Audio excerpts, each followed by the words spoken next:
Welcome, dear students. Today's class is on bacterial photosynthesis.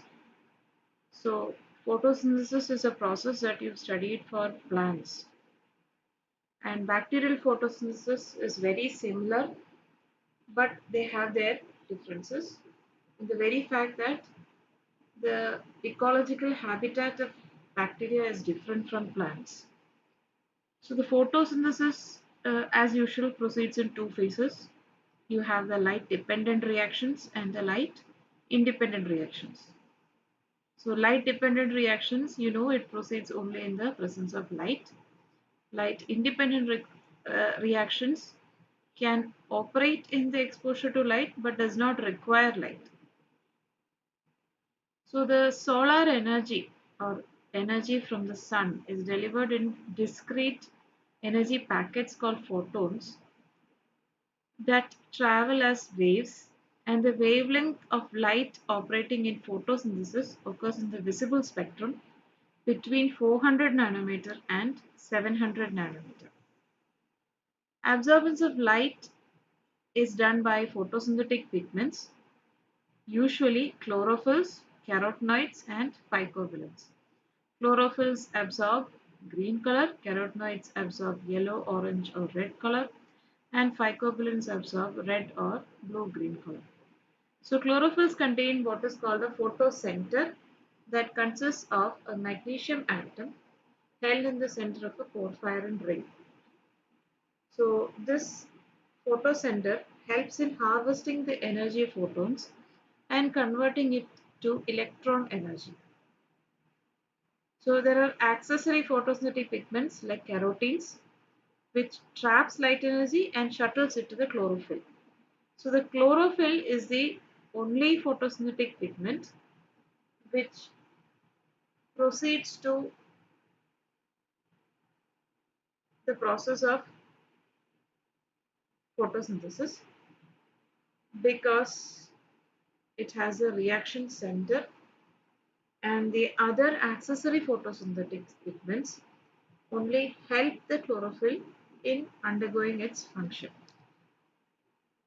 So the light dependent reactions are responsible for the photophosphorylation, that is the channeling of light. Photophosphorylation, so the channeling of light energy to produce phosphate bonds or high energy phosphate bonds of ATP.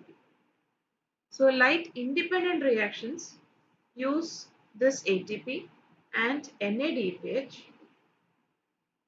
for the synthesis of organic molecules.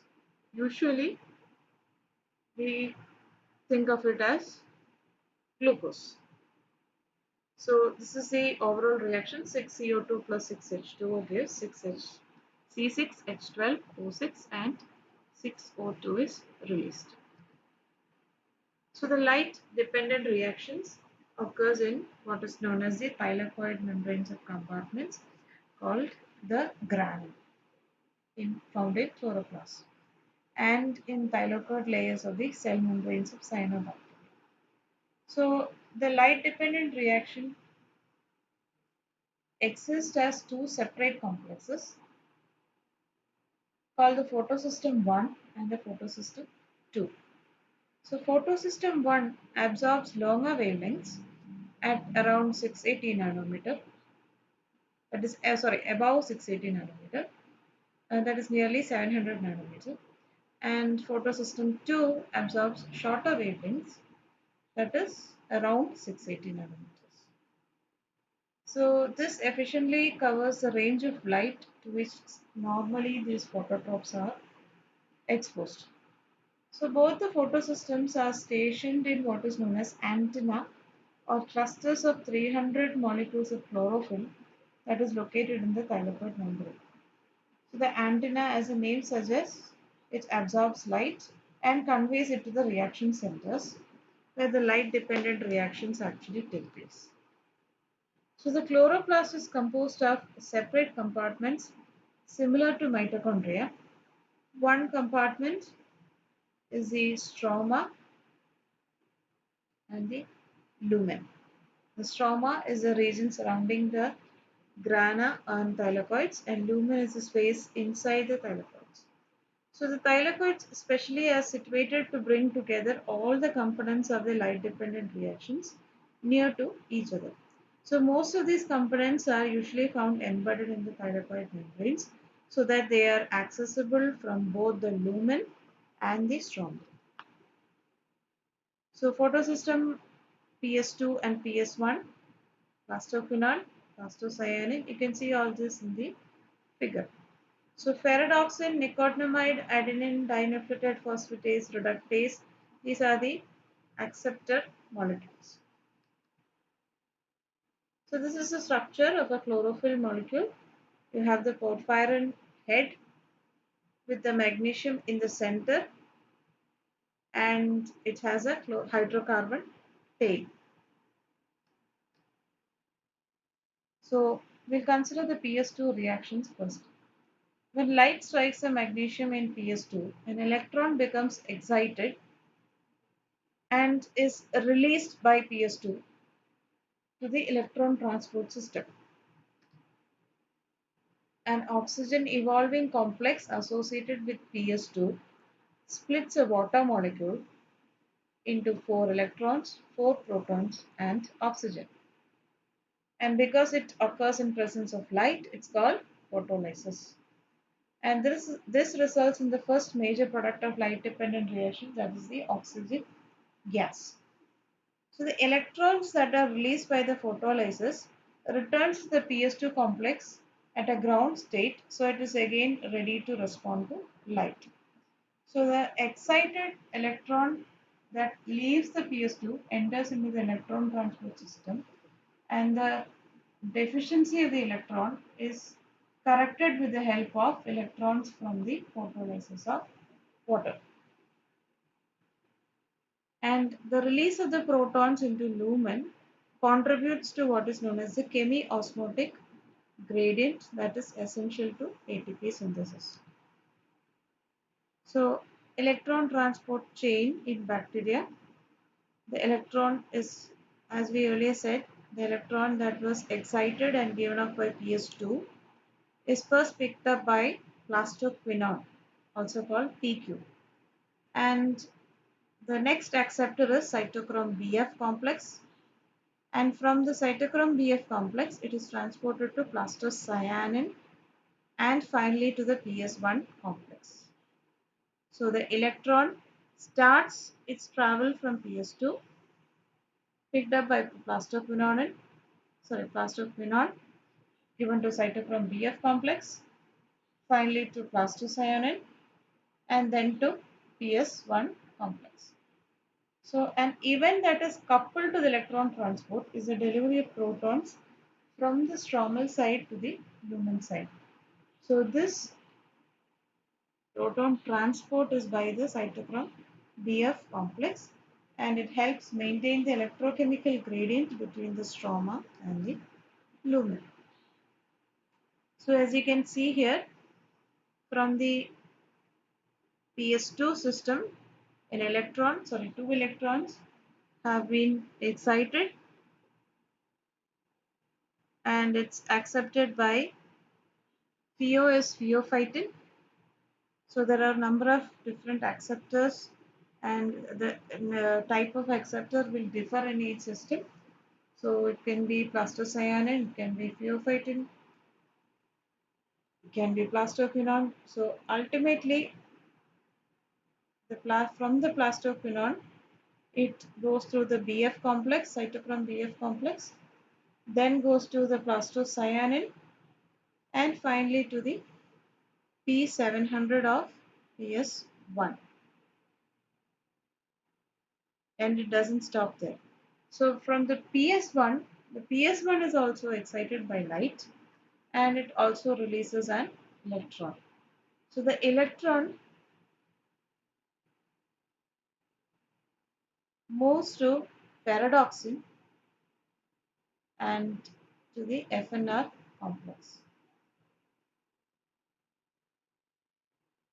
And the electron that is removed from PS1 is replaced by the electrons that arrive from PS2 as we've seen earlier.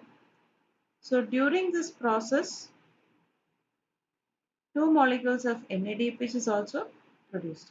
So that is the second major product of the light dependent reactions. Now ATP synthesis is coupled to photophosphorylation. So, and as you know, as you've learned for the other electron transport system, ATP is synthesized by ATP synthase complexes and is distributed through the thylakoid membranes. So, the ATP synthase complex converts proton motive force or uses proton motive force to synthesize ATP. So, proton motive force is very similar to electron motive force. So EMF that we've learned in electricity, that is because of the motion of electrons. So here it is a motion of protons, not electrons. So protons flow through the F0 portion of synthase from the lumen to stroma because earlier the PS1 and the PS2 system had pumped protons to the uh, from the stroma to the lumen. So the proton concentration is high in lumen and these protons flow back through the ATP synthase into the stroma. So F1 component of ATP synthase pulls in ADP and PI in this during this travel of protons, and the energy of protons traveling from its higher concentration to its lower concentration is transferred for the synthesis of ATP. So ATP is the third major product of light reactions. So these are the three major products of light reactions: oxygen, NADPH and ATP.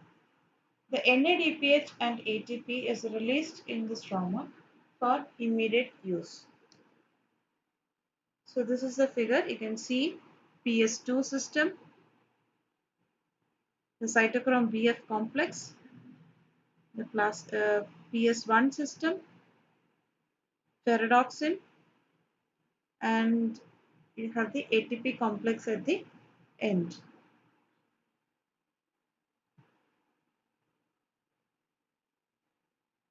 So these are the properties of chlorophyll based photosynthetic systems. You can compare for eukaryotes, cyanobacteria, green bacteria, purple bacteria. So the chlorophyll is same in eukaryotes and cyanobacteria, but it's different in the other bacteria. That is, they have bacteria chlorophyll. And how many number of photosynthesis systems are there? Like green bacteria have one photosystem. They do not have two photosystems. And considering the electron donor, it's water for eukaryotes and cyanobacteria, and it's sulfur based compounds or organic matter for green bacteria, purple bacteria, etc. So there is a basic difference in the uh, photosynthetic process of eukaryotes and bacterial systems, but it's somewhat the same. So another example is a purple non-sulfur bacteria. It's purple in color, but it's non-sulfur bacteria. So in this condition, the photosystem is in the range of 870. It's near purple. So P870, you have the reaction center as P870. And the electrons are accepted by bacterial pheophytin, next accepted by quinone, then accepted by the cytochrome BC1 complex, and finally by cytochrome C2, and the electrons are coming back to P870. So it's a cyclic system. If the electron that leaves a photosystem comes back to the same photosystem, it's called cyclic photosystem or cyclic photophosphorylation. And if the electrons that leave from one photosystem goes to another photosystem, and you have two other electrons replacing the original electrons from the first photosystem, that means it's a non-cyclic system. So this is another example of rhodopsin-based anoxygenic photosynthesis. So here rhodopsin is the major pigment, photosynthetic pigment. It's not chlorophyll, it's bacteria rhodopsin.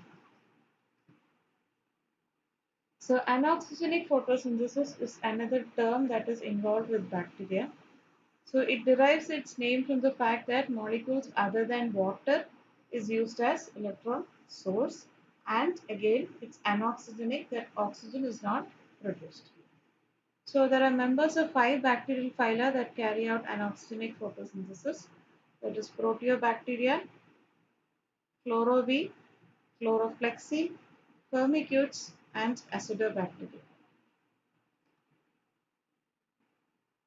So the light absorbing pigments in these bacteria are bacteria chlorophylls, and which is located in chlorosomes or membranous sacs called chlorosomes. The absorption maxima of bacteria chlorophylls is longer than chlorophyll, that is usually at 775 and 790 nanometers. So the shift of absorption maxima into the IR region better allows these bacteria to grow in their ecological habitats. So again they have a single photosystem, that is they are restricted to cyclic photophosphorylation and are unable to produce oxygen from water. They generate NADPH by any one of the following three methods. One is the presence of hydrogenases, which produces NADPH directly from oxidation of hydrogen gas. Others are photosynthetic purple bacteria that use reverse electron flow to generate NADPH, and phototropic green bacteria and heliobacteria also draws electrons from their electron transport chain. The next group is the green sulfur bacteria. As you can see, the photo center or the reaction center is P840, and the first acceptor is bacteria chlorophyll, and it's a cyclic system. There is only one photosystem involved, and you have synthesis of NAD, not NADPH. You have synthesis of NADH, and the electron source is hydrogen sulfide or sulfate. So accessory pigments, as we've seen earlier, it's beta carotene, fucoxanthin, phycocyanobacteria. So these are the accessory pigments. And next is the dark reaction. You have the Calvin cycle and other cycles also. So why I said other cycles is Calvin cycle is what is normally present in eukaryotic system also, but bacterial systems have two other major cycles also. So the major system that is found in bacteria, particularly green sulfur bacteria and some chemolithotrophic bacteria, it's sort of a reversal of the TCA cycle, and it's called reductive TCA cycle. So in TCA cycle, you have the pathway starting from oxaloacetate, accepting acetyl-CoA and forming citrate. So from here, it is the direct opposite. So citrate is converted to oxaloacetate, oxaloacetate converted to malate, fumarate, succinate, succinyl-CoA, alpha-ketoglutarate, isocitrate, and citrate. It's the same as the TCA cycle, but in the opposite direction. Next is 3-hydroxypropionate bicycle. This is seen in green non-sulfur bacteria, that is a group of anoxygenic phototrophs. So it has two, it's called a bicycle, means there are two cycles. One is the left cycle and the right cycle. So the left cycle produces glyoxylate and the right side cycle produces pyruvate. So you have two different products of the